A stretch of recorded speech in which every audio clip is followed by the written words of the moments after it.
Hey guys, welcome to Module 10 here at MPAI 5600. Just a couple announcements. Announcements. AI in the classroom.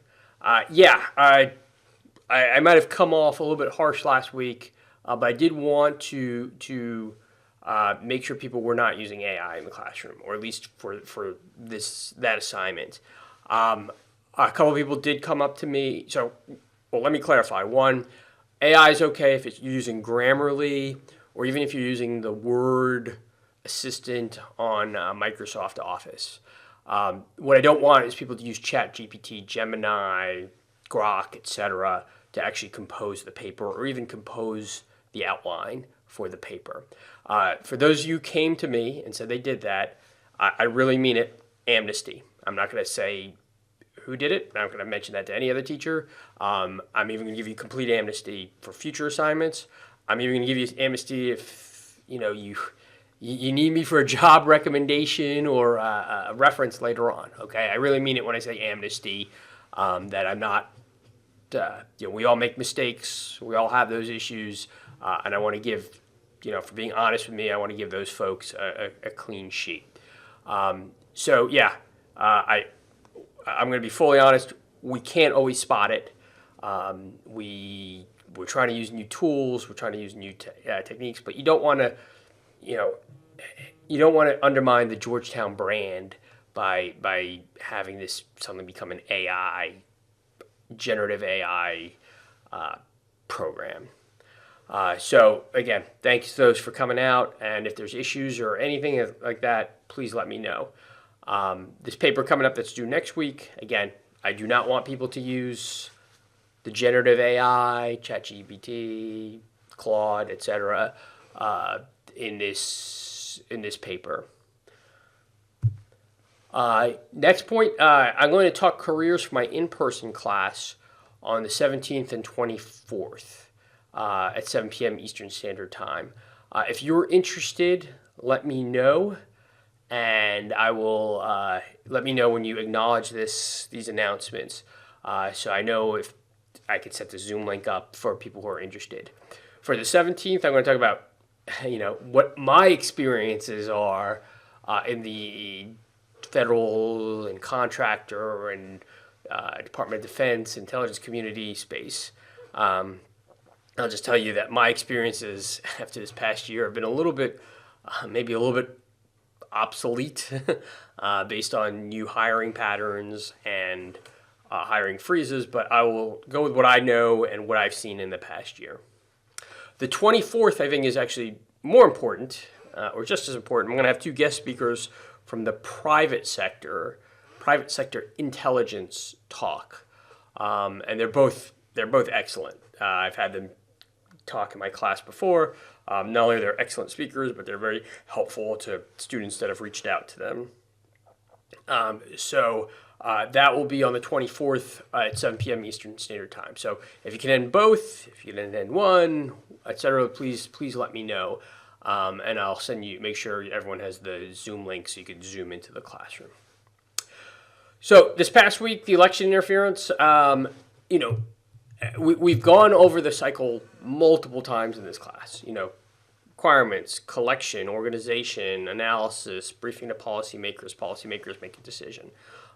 When we have that, or when we have the next intelligence failure or anything like that, I want that in the back of your mind. So to ask the question, okay, we had an intelligence failure, where did the breakdown occur? And I'll ask you again, where in the cycle was the failure? Was it on the front side in the requirements? Was it in the analytical side where there was, analytical bias? Was it in the lack of collection? Or did we get it all right and the policymakers just weren't listening to the potential threats? I'll let you decide, but that's what I want you to think through for this as well as future case studies. And then we discussed ransomware, and I'll just, this is my personal beefcake. No one had it here, but when I'm dealing with, cyber intelligence or cyber intrusions, we have a one size fits all problem in cybersecurity.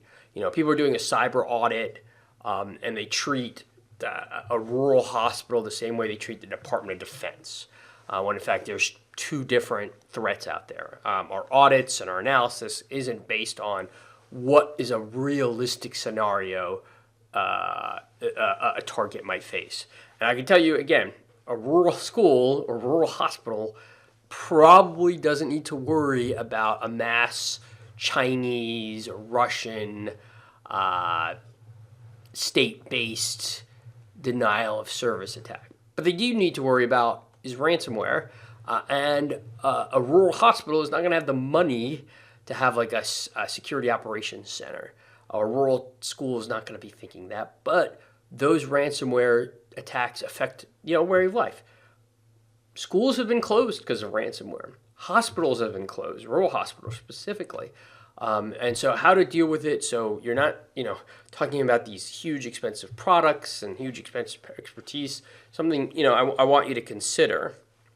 And then we had a NICU attack. I didn't talk about, I didn't talk about this in the discussion, but about 2 years ago, a NICU, and for those who don't know, a NICU is where if your baby's born premature, you take it to a NICU to be taken care of. And the hospital was under a ransomware attack, and a baby died in the NICU because the information was locked up in a ransomware. And the lawsuit was against the hospital itself for negligence.